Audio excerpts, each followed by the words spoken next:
துலாம் ராசி அன்பு நேயர்கள் அனைவருக்கும் வணக்கங்க. இன்றைக்கி நாம் நம்மளுடைய சேனலில் துலாம் ராசி அன்பு நேயர்கள் அனைவருக்கும் அடுத்தடுத்து வரக்கூடிய காலகட்டம் எப்படி இருக்க போகுது, என்ன மாதிரியான மாற்றத்தை தரப்போகுது, என்ன விஷயத்தில் கவனமாக இருக்கணும், உங்களுடைய குலதெய்வம் என்ன, அதாவது உங்கள் ராசி ரீதியாக நீங்கள் இந்த கடவுளை வழிபாடு செய்யணும், என்ன மாதிரியான விஷயங்களை பரிகாரங்களை பண்ணணும், மேலும் உங்களுடைய குணாதிசயங்கள் எப்படிப்பட்டவை அப்படிங்கிறத பற்றி தான் நான் இன்றைக்கி இந்த பதிவில் உங்கள்கிட்ட ஷேர் பண்ணிக்க போகிறேன். இந்த பதிவில் சொல்லக்கூடிய எல்லா விஷயமும் கண்டிப்பாக உங்களுக்கு ரொம்பவே பயன் தரக்கூடிய விஷயமாக தான் இருக்க போகுது. ஸோ வீடியோவை ஸ்கிப் பண்ணாமல் தொடர்ச்சியாக பாருங்கள். மேலும் உங்களுக்கு சுப்பிரமணியனை ரொம்ப பிடிக்கும்னா அந்த வீடியோக்கு ஒரு லைக் பண்ணிவிட்டு நம்மளுடைய கமெண்ட் பாக்ஸில் சுப்பிரமணியனுக்கு போற்றி அப்படின்னு சொல்லி மறக்காமல் பதிவிடுங்க. மேலும் இதே மாதிரியான ஆன்மீகம் சார்ந்த வீடியோஸ்லாம் பார்க்கணுன்னா நம்மளுடைய சேனலை மறக்காமல் சப்ஸ்கிரைப் பண்ணிவிட்டு கீழே இருக்கும் பெல்லைக்கானையும் மறக்காமல் கிளிக் பண்ணுங்கள். அப்போ தான் நம்ம சேனலில் போடுற எல்லா வீடியோஸுமே உங்களுக்கு நோட்டிஃபிகேஷனாக உடனுக்குடனே வந்து சேரும். ஸோ இப்போ வாங்க நம்ம வீடியோக்குள்ளே போய் துலாம் ராசிக்காரங்களுக்கு நடக்கக்கூடிய விஷயங்கள்லாம் என்ன அப்படின்றத பார்க்கலாம். துலாம் ராசிக்காரங்களுடைய பொதுவான குணம் அப்படிங்கிறத ஃபஸ்ட்டு எப்படிங்கிறத பார்க்கலாம். துலாம் ராசியின் குறியீடு தராசாக சொல்லப்படுது. இவங்க நீதி, நேர்மை மற்றும் சமநிலை ஆகியவற்றை தங்கள் வாழ்க்கையில் அனைத்து அம்சங்களையும் கடைபிடிப்பதில் வல்லவர்களாக திகழ்வாங்க. எவரிடமும் பாரபட்சம் காட்டாமல் நடுநிலையாக செயல்படுவாங்க. சிறந்த நீதிமான்கள் அப்படின்னு இவங்களுக்கு இன்னொரு பேருமே வைக்கலாங்க. பிறருடன் எளிதில் பழகக்கூடியவங்க. ஏழை பணக்கார அப்படிங்கிற ஒரு கர்வம் இவங்கக்கிட்ட இருக்காது. எல்லாருக்கிட்டேயும் சமமாக தான் பேசி பழகுவாங்க. தங்களின் இனிமையான பேச்சால் அனைவரையும் கவர்ந்து இழுப்பாங்க. சண்டை சச்சரவுகளை தவிர்த்து அமைதி மற்றும் இரக்கமான சூழ்நிலை உருவாக்க ரொம்ப விருப்பப்படுவாங்க. அழகு, கலை மற்றும் நேர்த்தியான விஷயங்கள் மீது மிகுந்த ஈடுபாடு இவங்கக்கிட்ட அதிகமாக இருக்கும். எதையும் பலமுறை யோசித்து அப்புறம் தான் முடிவுகளை எடுத்து அதுக்கப்புறம் தான் எந்த விஷயமா இருந்தாலும் செய்வாங்க. பிறருடைய உணர்வுக்கு அதிக முக்கியத்துவம் கொடுத்து தங்களுடைய கருத்துக்களை சொல்ல தயங்குவாங்க. அது மட்டும் இல்லாமல் இவங்களுக்கு வெளியில் ஒன்று உள்ள ஒன்று அப்படின்லாம் பேச தெரியாது. எதாக இருந்தாலுமே பக்குவமாக மற்றவங்க கிட்ட சொல்லக்கூடிய திறன் பெற்றவங்க தான் இந்த துலாம் ராசிக்காரங்க. மட்டும் இல்லாமல் துலாம் ராசிக்காரர்கள் மாத சம்பள வாழ்க்கையை விட தொழில்துறையில் இறங்கி பெரும் பொருள் ஈட்டவே விரும்புவாங்க. பணத்தின் அருமையை ரொம்பவே உணர்ந்தவர்களாக இருப்பாங்க. தேவை அப்படின்னா எத்தனை ஆயிரம் என்றாலும் செலவு செய்வாங்க. தேவை என்றால் மட்டும்தான் செய்வாங்க. தேவையில்லை அப்படின்னா ஒரு குண்டூசி செலவு கூட யோசிப்பாங்க. பாத்திரம் அறிந்து பிச்சை எடு என்பதற்கு உதாரணமாக இருப்பாங்க. தான தர்மங்கள் நிறைய செய்வாங்க. ஆனால் யாருக்கு செய்ய வேண்டும், யாருக்கு செய்யக்கூடாது என்பதில் மிக தெளிவாக இருப்பாங்க. துலாம் ராசிக்காரர்கள் பெரும்பாலும் கலைத்துறையில் ஈடுபடவே அதிக ஆர்வம் பெற்றிருப்பாங்க. பெண்கள் அதிகம் விரும்பும் பொருள்களான அழகு சாதன பொருட்கள், வெள்ளி, வைர நகைகள் விற்பனையில் ஈடுபட்டால் பெரும் வெற்றியை பெறுவாங்க. சுக்கிரனின் ஆதிக்கத்தில் பிறந்த இவங்க அப்படிங்கிறதுனால வாகனம் யோகம் இவர்களுக்கு சிறப்பாக இருக்கும். பல வகையான கார்கள் வாங்கி விற்பார்கள். சந்தர்ப்பம் கிடைத்தால் இவர்களே டிரைவராகி பல மைல்களுக்கு ஓட்டி செல்வார்கள். பெண்களிடம் மிகுந்த மதிப்பு மரியாதையும் மிக்கவர்கள் இவங்க வணங்க வேண்டிய தெய்வம் யாருன்னு பார்த்தீங்கன்னா ஆக்ரோஷம் இல்லாத அனைத்து பெண் தெய்வங்களும் இவங்க வழிபட்டு வரலாம். மேலும் தங்களுடைய 23வது வயதில் இருந்தே படிப்படியாக வளர்ச்சி அடைந்து உன்னதமான நிலையை இவங்க பார்ப்பாங்க. இப்படிப்பட்ட அன்பு நேயர்களுக்கு அடுத்தடுத்து வரக்கூடிய காலகட்டங்கள் எப்படி இருக்க போகுது, என்ன மாதிரியான மாற்றத்தை தரப்போகுது, என்ன விஷயத்தில் நீங்கள் ரொம்ப கவனமாக இருக்கணும், என்னென்ன விஷயங்கள்லாம் பரிகாரங்கள் மாதிரி பண்ணணும் அப்படிங்கிறத பற்றி தான் நான் இன்றைக்கி இந்த பதிவின் மூலியமாக உங்கள்கிட்ட முழுமையாக சொல்ல போகிறேன். இந்த பதிவில் சொல்லக்கூடிய எல்லா விஷயமும் கண்டிப்பாக உங்களுக்கு பயன் தரக்கூடிய விஷயமாக தான் இருக்க போகுது. ஸோ வீடியோவை ஸ்கிப் பண்ணாமல் தொடர்ச்சியாக பாருங்கள். மேலும் இந்த பதிவை துலாம் ராசிக்காரங்க பார்க்குறீங்கன்னா நான் சொன்ன விஷயம்லாம் கரெக்டாக இருந்துச்சுன்னா நம்மளுடைய கமெண்ட் பாக்ஸில் கரெக்டுன்னு சொல்லி மறக்காமல் பதிவிடுங்க.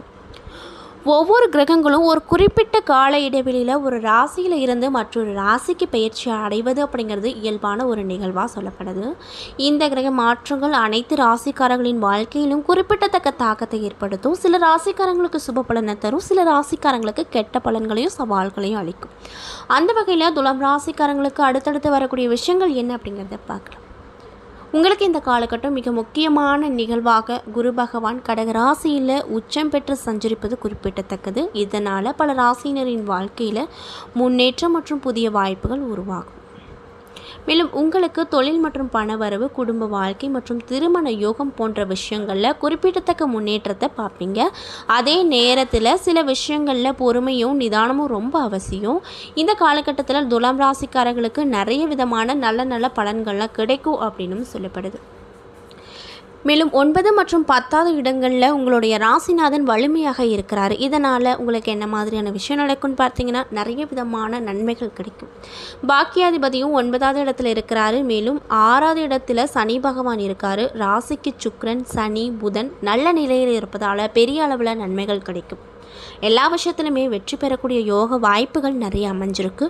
எடுத்த காரியங்களில் ஜெயம் கிடைக்குங்க. ஆசிரியர்கள், வங்கித்துறை, வக்கீல் துறை, பேச்சு தொடர்பான துறையில் இருக்கக்கூடியவங்களுக்கு பெரிய முன்னேற்றங்கள் இருக்கும். மனைவி கணவரால் நல்ல லாபங்கள் கிடைக்கும் காலகட்டமாக அமைஞ்சிருக்கு. இரட்டிப்பு வருமானம் எதிர்பார்த்த வகையில் கிடைக்கும். மனைவியின் பணி அழுத்தம், முன்னேற்றம், சம்பள உயர்வு, இடமாற்றம் குறித்த முயற்சியில் ஆண்களுக்கு பெரிய சிறப்பான நன்மைகள் கிடைக்கும்.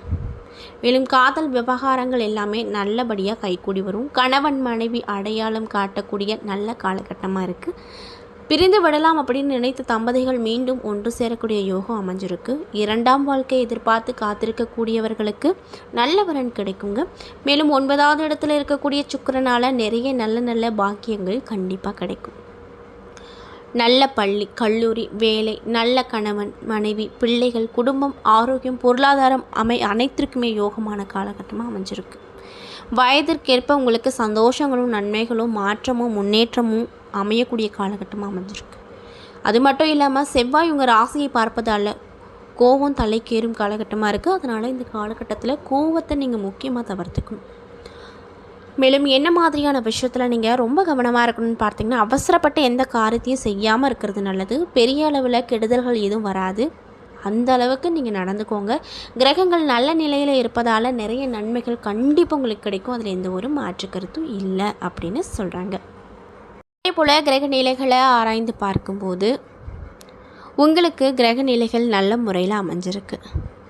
மேலும் மற்றவங்களுக்கு உதவி செய்வதில் அதிகமாக ஆர்வம் காட்டக்கூடிய துலாம் ராசிக்காரங்களுக்கு இந்த காலகட்டம் சுப நிகழ்ச்சிகளில் கலந்து கொள்ளக்கூடிய சூழ்நிலை வரும். அலைச்சல் அதிகமாக இருக்கும். பண வரவு இருப்பதோடு மட்டுமல்லாமல் பயணங்களால் செலவுகளும் வரும். தொழில் வியாபாரத்தில் ஈடுபட்டு இருக்கக்கூடியவங்களுக்கு புத்தி சாதுர்த்தியம் கூடும். லாபம் அதிகமாக கிடைக்கும். வியாபாரம் தொடர்பான பயணங்கள் சாதகமான பலனை கொடுக்கும். உத்தியோகத்தில் இருக்கக்கூடியவங்களுக்கு மன நிம்மதி கிடைக்கும். அலுவலக தொடர்பான பணிகள் சாதகமாக நடந்து முடியும். கணவன் மனைவிக்கிடையே இருந்து வந்த மன வருத்தங்கள்லாம் நீங்க போகுது. குடும்பத்தில் குதூகலம் கிடைக்கும். பிரிந்து சென்ற உறவினர்கள் மீண்டும் வந்து சேர்ப்பாங்க. அதனால் ரொம்ப சந்தோஷமாக இருப்பீங்க. பெண்களுக்கு அடுத்தவர்களுக்கு உதவி செய்வதில் ஆர்வம் காட்டுவீங்க. அது மட்டும் இல்லாமல் சுப நிகழ்ச்சிகளில் கலந்து கொள்ள நேரிடும். கலைத்துறையில் இருக்கக்கூடியவங்களுக்கு பயணங்கள் உண்டாகும். அரசியல் துறையில் இருக்கக்கூடியவங்களுக்கு பொருளாதாரம் ஏற்றத்தை கொடுக்கும். மாணவர்களுக்கு கல்வியில் முன்னேற்றம் அடைய பாடுபட வேண்டிய விஷயங்களாக இருக்கும். கல்வி தொடர்பான பயணங்கள் ஏற்படும். மேலும் சித்திரை 3 மற்றும் 4ஆம் பாத நட்சத்திர நண்பர்களுக்கு இந்த காலகட்டம் எப்படி இருக்குன்னு பார்த்தீங்கன்னா, மனதில் இருந்த கவலை நீங்கும். செவ்வாயின் சஞ்சரிப்பதால் எதிர்பார்த்த காரியம் வெற்றியில் கிடைக்கும். வீண் கவலை வரும். வாக்குவாதங்களை தவிர்ப்பது நல்லது. அக்கம் பக்கத்தில் இருப்பவர்களோடு சில்லறை சண்டைகள் வரும். வாகனங்களில் செல்லும் பொழுது கவனமாக இருங்க. பூர்வீக சொத்து விஷயத்தில் வருமானங்கள் அதிகரிக்கும். மேலும் சுவாதி நட்சத்திர நண்பர்களுக்கு இந்த காலகட்டம் எப்படி இருக்குன்னு பார்த்தீங்கன்னா, தொழில் வியாபாரம் மந்தமாக இருந்தாலுமே பணவரத்து திருப்தி தரக்கூடிய விஷயமா இருக்கும். கடன்கள் அடைப்பதில் நிறைய விதமான மாற்றத்தை பார்ப்பீங்க. உத்தியோக ரீதியாக பார்த்தோன்னா கூடுதலாக உழைக்க வேண்டிய நிலை வரும். உங்களது வேலையை கண்டு மேல் அதிகாரிகள் திருப்தி அடைவார்கள். உங்களை பாராட்டவும் செய்வாங்க. விசாகம் 1, 2, 3 பாத நட்சத்திர நண்பர்களுக்கு இந்த காலகட்டம் எப்படி இருக்குன்னு பார்த்தீங்கன்னா, குடும்பத்தில் இருந்து இறுக்கமான நிலைகள் மாறும். கணவன் மனைவிக்கிடையே கருத்து வேறுபாடுகள் வரும். அதனால் கவனமாக இருங்க. பேச்சுவார்த்தைகளில் ரொம்ப கவனமாக இருங்க. பிள்ளைகள் விஷயத்தை பொறுத்த வரைக்கும் நிதானத்தை கடைபிடிப்பது ரொம்ப ஒரு நல்ல விஷயமாக உங்களுக்கு பார்க்கப்படுது. நண்பர்கள் உறவினர்கள் இடத்துல பக்குவமாக பேசுவது ரொம்ப நல்லது. ஆக மொத்தத்தில் அடுத்தடுத்து வர காலகட்டம் அப்படிங்கிறது உங்களுக்கு கவனமாக இருக்க வேண்டிய விஷயங்களை என்ன சொல்லப்படுதுன்னு பார்த்தீங்கன்னா, வேலை செய்ய இடத்துல கவனமாக இருங்க. முக்கியமாக பேச்சுவார்த்தைகளை கவனமாக இருங்க. மேலும் நீங்கள் என்ன மாதிரியான விஷயங்கள் பரிகாரமாக பண்ணணும்னு பார்த்தீங்கன்னா, துர்க்கை அம்மனை வணங்கி வர எல்லா நன்மையும் கிடைக்கும். கடன் பிரச்சனை, சொத்து தகராறு போன்ற விஷயங்கள்லாம் ஒரு நல்ல முடிவுக்கு வரும் அப்படின்னு சொல்கிறாங்க.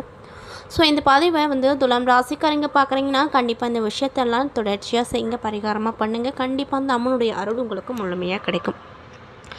என்ன நண்பர்களே, இந்த பதிவுகளில் துலாம் ராசி அன்பு நேயர்கள் அனைவருக்குமே அடுத்தடுத்து வரக்கூடிய காலகட்டம் எப்படி இருக்க போகுது, என்ன விதமான மாற்றத்தை தரப்போகுது, என்ன விஷயத்தில் ரொம்ப கவனமாக இருக்கணும், என்னென்ன விஷயங்கள்லாம் பரிகாரமாக உங்களுக்கு சொல்லப்பட்டிருக்கு அப்படிங்கிறத பற்றி நான் உங்ககிட்ட சொல்லியிருப்பேன்.